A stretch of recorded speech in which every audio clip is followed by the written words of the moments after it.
Look at it. Look at the state of that. The light is streaming onto the fells here. Right, I'm getting the camera out. Oh.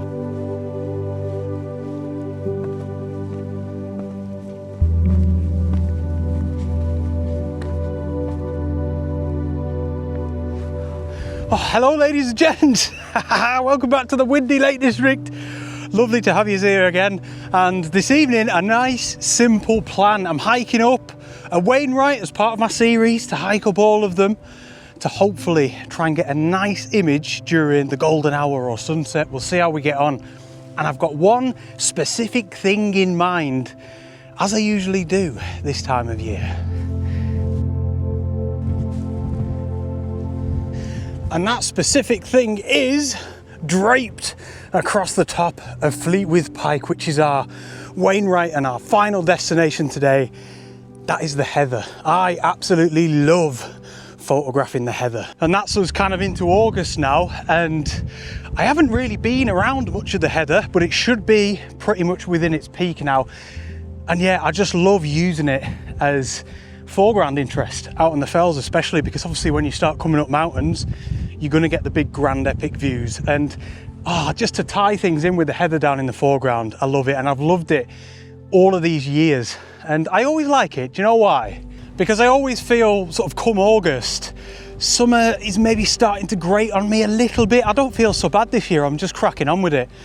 But you know, it feels like all of a sudden you get a little bit of respite out in the fells, at least, from all of the green. Everything's just so green and kind of bland in a way. Depends which way you look at it. I'm not meaning to be negative, but it's always very welcome to have a little bit of colour on the fells, and yeah, we'll see how we get on. Also, I think quite a few of you will be glad to hear a little bit of a change up this week with the gear. I'm out shooting with ye old beloved Nikon Z7, which means, of course, I've just got my two lenses with me that I use with this system. The Nikon Z 24-200mm lens and my 14-30 f4 wide angle lens, which I'm assuming I will likely be using this a couple of times this evening at least. It's really nice to be out with this kit again. I still absolutely love it. As a lot of you know, I've just really enjoyed using my Micro Four Thirds system a lot over the past few months. But yeah, this feels nice, especially out in the fells. It feels like it belongs out here in the Lakeland fells, you know. So that's that really. We'll keep making our way up because it seems like the bulk of where all the heather is right up near the peak. So there's no need to hang about really. And I've checked on photo pills, and the sun, if the clouds clear, that is, these clouds were not forecast, but the sun should set right here, right down the throat pretty much of Buttermere and Crummock Water off in the distance. So fingers crossed.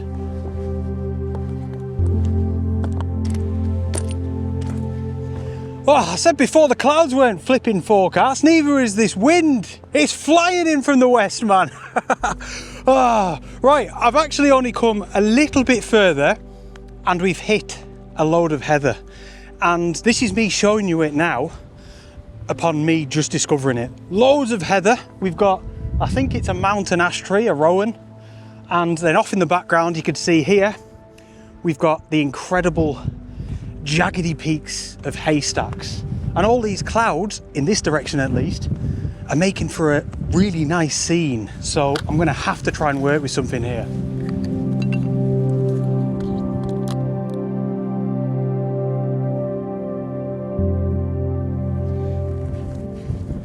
Oh, right, I've said this loads over the years, the flipping wind, man, it does something to your head. Just sends you into a bit of a sense of panic. It does with me anyway. And in terms of the photography, it makes it really difficult to concentrate on composition.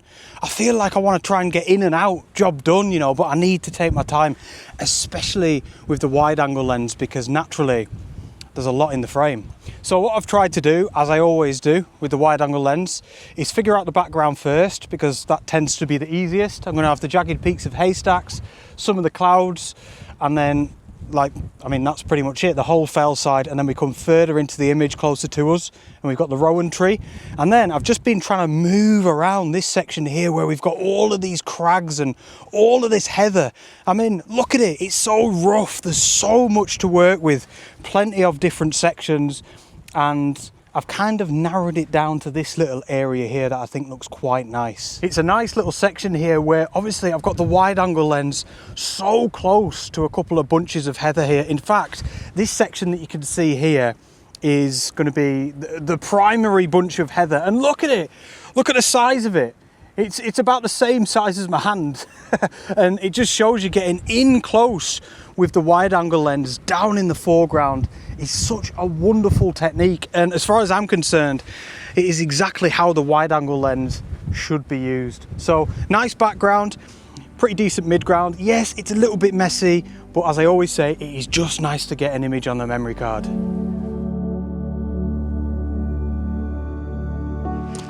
Oh man, I have to say, I feel a little bit frustrated with that one there. I just felt like I had no room to flipping work with. I feel like I should have done so much better with that foreground. It probably was a little bit too messy in the end. And before I forget, I want to announce, I'm very excited to announce that my 2027 landscape photography calendar is now available to pre-order. And it's very special this year. Now, ever since I did my first landscape photography calendar, which I think was back in 2019, they have always been in a landscape orientation, which has worked really well. However, 2027's calendar is the first one that is going to be in a portrait orientation. I don't know why I'm doing this, as if you're all children, you don't understand what I mean. But I'm genuinely proper excited about it because, and I've decided to do this, it's given me the opportunity to put essentially my 12 best portrait orientation shots ever, because I've never done it before. So the calendar is, I mean, in my opinion, absolutely packed with really good photographs that I'm very, very proud of over the years, and obviously I've had many years to choose from. So the pre-order is only on until the 31st of August. So there's not long left. With the pre-order, you get free delivery. I'll send it anywhere in the world for free. It's only £20, and I hand sign every single pre-order that comes through. And I'm only doing one print run of the calendars, so it's essentially limited edition, so first come, first serve, I suppose. After the pre-order, you have to pay for postage and the price of the calendar goes up ever so slightly, so it's the best time to buy. And I just wanted to take a moment to say thank you. Thank you so much to everybody that decides to purchase, to pre-order one of my calendars every single year. It means so much to me being able to continue this incredible job, this dream. And yeah, every single one, the same names genuinely do come through every year, and I see that. Thank you so much for the continued support. But if you've never bought one before and you're considering it, honestly, it's a wonderful way to support this channel, and I cannot thank you enough. It's so class when I'm just sat at home and I get a little email through saying that somebody's ordered one. It does go a long way. So thank you so much. To everybody that's ordered one so far, I can't wait to send it out to you as always. So you can scan the QR code if you want to go and have a look, get some more information, and I'll leave a link down in the video description below. Once again, thank you.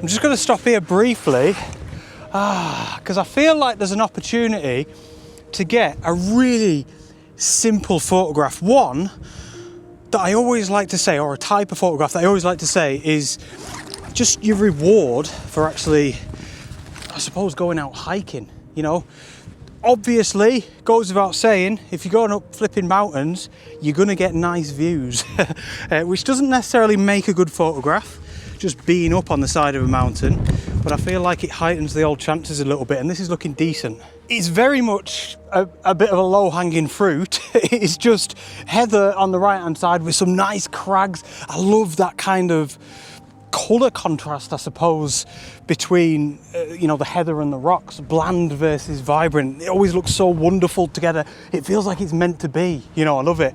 And then simply just an incredible view, tying an incredible view together with a bit of interesting foreground. How simple can you get? If only, flipping hell, man, if only we could get a little splash of light. This reminds me of an image that I took years ago now. In fact, it was one of my very first outings with my Nikon Z7, where it was something very similar. From memory, I was a bit closer to the heather down in the foreground, and because we had that light, it just elevated the image. And I remember the heather, the roots, or sorry, the stems, if you will, of the heather, looking like they were reaching out for the sunlight in the image down in the foreground. Oh, it looks so cool. We're not going to get that here because we've got no flipping light. But, I mean, look, it's not bad. It's decent.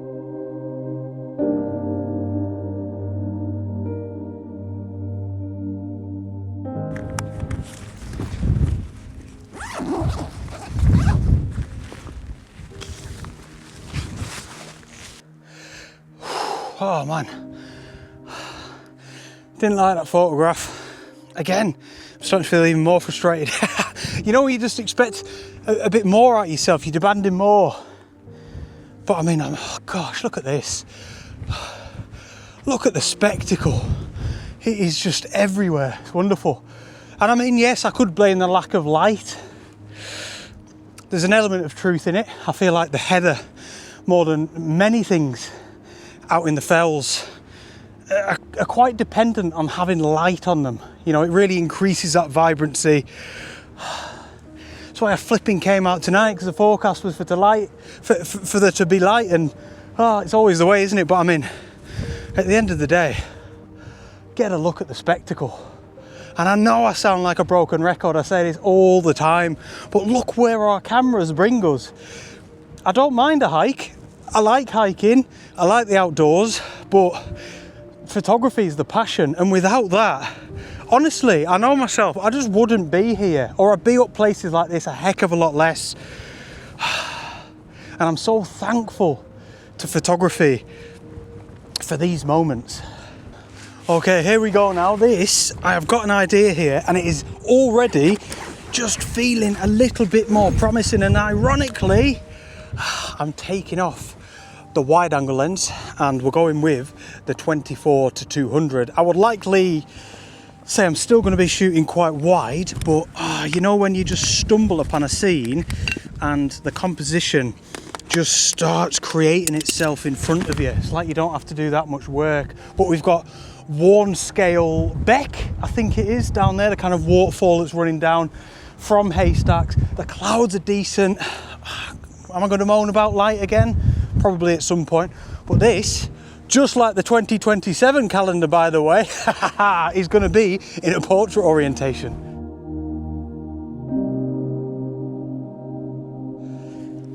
Right, I would say the final straight, but I've been up here before actually, years ago, and I remember it's the ultimate false summit fell. I keep thinking there's only a little bit further to go, but yeah, it's a while yet. As we do continue, I want to say another big thanks to Squarespace for sponsoring today's video.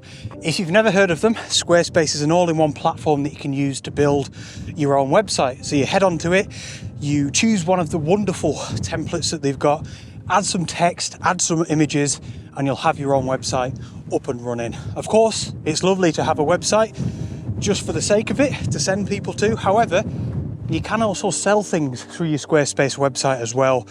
And I use it to sell my calendar and ebooks. I advertise my photography tours on there, absolutely all sorts. So just know that you can do that as well. And finally, last but not least, Squarespace have got amazing customer service. I've used it myself over the years if I've ever needed help whilst building the website. So if you do feel intimidated, firstly, remember it's very easy. So you probably won't need help, but if you do, yeah, you can get in touch with them. They've got a live chat feature, it's really easy. So if you'd like to give them a go, head over to squarespace.com/Henry Turner, or scan the QR code on the screen, and that'll get you a 14-day free trial. There's also a link in the description, by the way, as well. If you like the free trial, make sure to use the offer code Henry Turner at checkout, which will get you 10% off your first purchase. Right, I don't know if you can tell here, but we're starting to get a tiny little bit of light. Look at it, a tiny little bit of a glow. So I've chucked my bag down and I'm just trying to take the opportunity. Whilst we've got it, this might be the only chance. So I'm taking what I've got here, trying to make a few compositions work. Some heather down in the foreground. We've of course got this incredible view down to Buttermere, the whole length of this hike.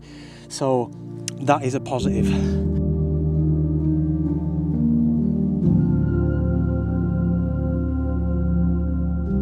So over the years, I've really learned something with photography that is so important. This is such an important tip, and it applies to any type of photography.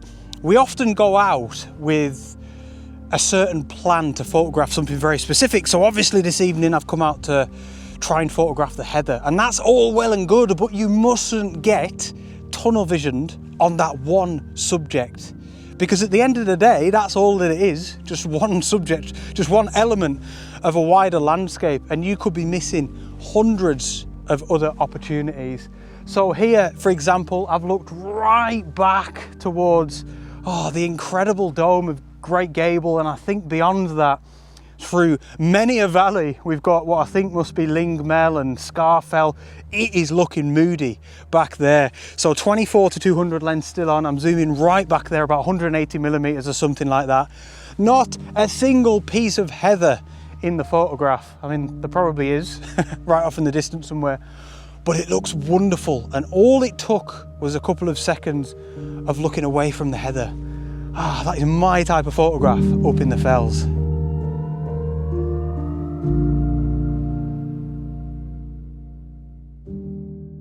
And then it's exactly the same in this direction, looking back to Buttermere and Crummock Water again. You know, I don't need to shoot wide and get all of the heather in. I mean, I've just got that shot, so at least that's it done out of my head. But, you know, I can ignore it. And that's what I'm doing. I'm just focusing on a couple of the fells on the right-hand side, sort of down towards Rannadale Knots of the lake itself, of Buttermere. Zooming in quite a lot. I think I was at about 70 millimeters. Let me just double check. Yeah, around about 70 or 80 millimeters by the looks of it. And I'm not even feeling like I need to get the whole of the lake in. Just a small section of that kind of eastern side, I suppose, that right-hand side of Buttermere there. And it's nice because we've still got that kind of diffused light kind of streaming in from the left-hand side of the frame, which is an absolute treat, because only 15 minutes ago I was thinking, all the best light, not going to happen this evening. I'd overcome it. I'd got over it, you know, it's fine. But that is a treat.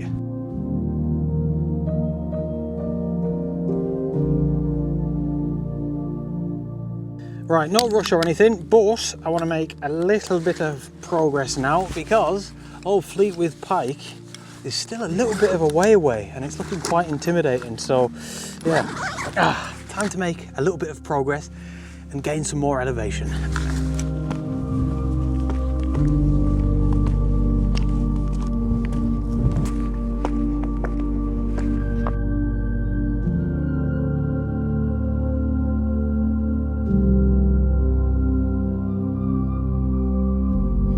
Oh my gosh, ladies and gents, it is truly kicking off here. Oh, I'm trying to show you.